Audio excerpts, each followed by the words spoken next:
दोस्तों नमस्कार। सरकार की तरफ से एक बम्पर तोहफे के रूप में चिट्ठी को निकाला गया है, लेकिन उसी बम्पर तोहफे वाली चिट्ठी में एक बहुत बम्पर कंफ्यूजन भी पैदा हो गया है।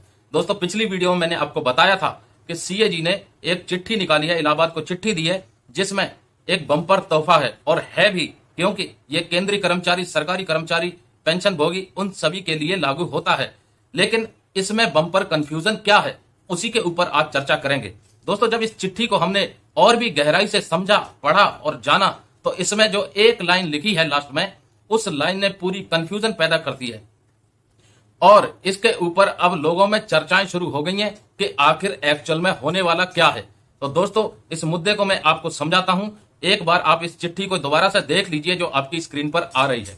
दोस्तों इस चिट्ठी में जो ये लिखा है लास्ट में, वो ये कहता है कि similar order passed by court oblique tribunal and allow the benefits of notional increment to the pensioners who are party to cases।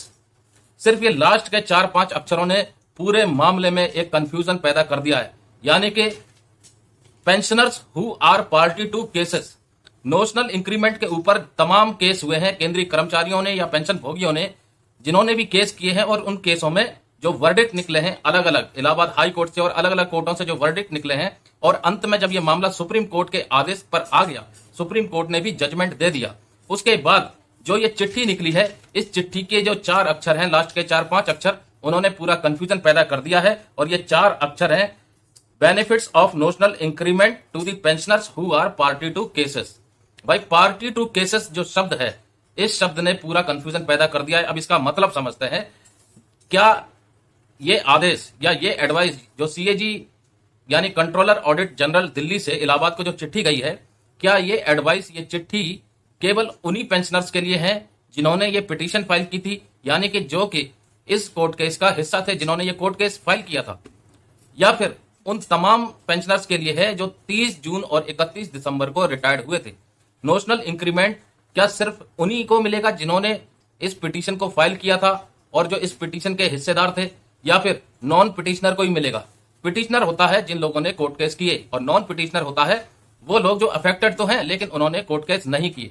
तो इस चिट्ठी ने एक बहुत बड़ा कंफ्यूजन पैदा कर दिया है। अगर सिर्फ ऐसा होता है कि केवल पिटिशनर पक्ष को दिया जाता है या जिन्होंने सिर्फ कोर्ट केस किया है उन्हीं लोगों को ये नोशनल इंक्रीमेंट का पेंशनरी बेनिफिट दिया जाता है, तो फिर दोस्तों एक संगठित आवाज में एक मुहिम चलाने की जरूरत है।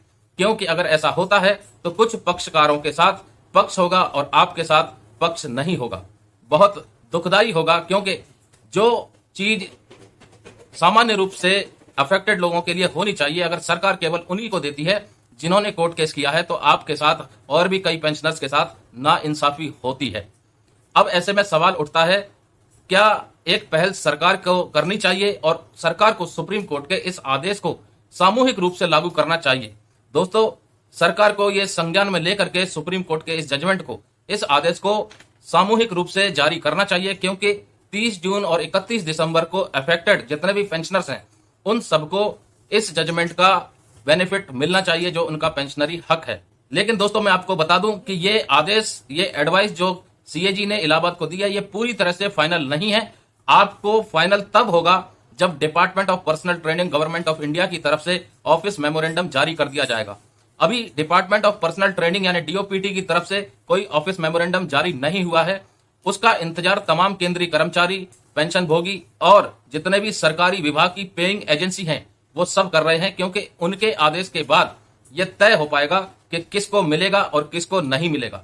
लेकिन दोस्तों यहां पर किसको मिलेगा और किसको नहीं मिलेगा यह सवाल खड़ा नहीं होना चाहिए, और सरकार को भी यह दो पक्षीय बात नहीं रखनी चाहिए, क्योंकि सुप्रीम कोर्ट ने जो जजमेंट दिया है वो पिटिशनर को तो दिया है, पिटिशनर के पक्ष में फैसला सुनाया है, लेकिन उस चीज से अफेक्टेड लाखों कर्मचारी जो कि अभी पेंशन जा चुके हैं वो हैं, और लाखों कर्मचारी जो पेंशन आएंगे वो भी होंगे, क्योंकि 30 जून और 31 दिसंबर को बहुत से पेंशनर्स पेंशन जा चुके हैं, रिटायर्ड हो चुके हैं, और बहुत से जाना बाकी हैं। अगर ऐसा होता है केवल सरकार उन्हीं लोगों को देगी जो कोर्ट केस करेंगे, तो बाकी लोग, उनके साथ नाइंसाफी होगी। और क्या यह संभव है कि लाखों कर्मचारी एक साथ मिलकर के कोर्ट केस कर दें? तब जाकर के सरकार ये आदेश पारित करेगी कि जो नोशनल इंक्रीमेंट 30 जून और 31 दिसंबर के रिटायरी हैं उनको भी दिया जाना चाहिए और जो उनका पेंशनरी बेनिफिट है उस पेंशनरी बेनिफिट को उनको मिलना चाहिए। पेंशनरी बेनिफिट में आ जाता है जैसे कि आपका कम्यूटेशन, आपका लीव इनकैशमेंट, आपका ग्रेचुटी और जो नए बेसिक पेंशन फिक्स होंगे इस नोशनल इंक्रीमेंट को लगने के बाद आपका जो न्यू पीपीओ बनेगा, नई बेसिक पे रिवाइज होगी, नई बेसिक पेंशन रिवाइज होगी, उसी आधार पर आपका डियरनेस रिलीफ भी निर्धारित किया जाएगा। तो जो भी आपका ड्यू क्रेडिट होगा वो उस डेट से मिलेगा जिस डेट को आप 30 जून या 31 दिसंबर को रिटायर्ड हुए उसके अगले दिन से, क्योंकि उसके अगले ही दिन आपको एक एनुअल इंक्रीमेंट सर्विस के दौरान लगता था। अब चूंकि आप रिटायर्ड हो चुके हैं तो आपको जो पेंशनरी बेनिफिट है वो 1 जनवरी और 1 जुलाई को लगना था, लेकिन वो विभाग ने नहीं लगाया और उसकी वजह से ये मुद्दा डिस्प्यूटेड हो गया, कोर्ट में गया, अलग अलग कोर्टों में इस केस की सुनवाई हुई और अंत में सुप्रीम कोर्ट की तरफ से जजमेंट आया।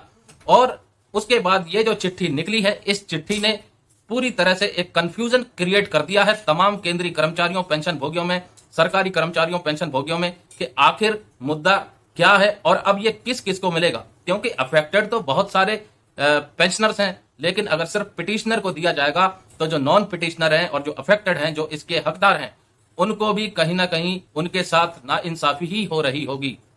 लेकिन दोस्तों अभी तक department of personal and training का जो चिट्ठी या जो ऑफिस मेमोरेंडम आता है जिसके आधार पर पेइंग एजेंसियां तय करती हैं कि अब ये चीज इंप्लीमेंट करनी चाहिए, वो चिट्ठी का अभी इंतजार है। और जैसे ही वो चिट्ठी आ जाएगी, जैसा कि पिछले वीडियो में भी मैंने बताया था कि जैसे ही वो चिट्ठी आ जाएगी उसके बाद ये पूरा मुद्दा साफ हो जाएगा कि सरकार किसको नोशनल इंक्रीमेंट का बेनिफिट दे रही है और किसको नोशनल इंक्रीमेंट का बेनिफिट नहीं दे रही है।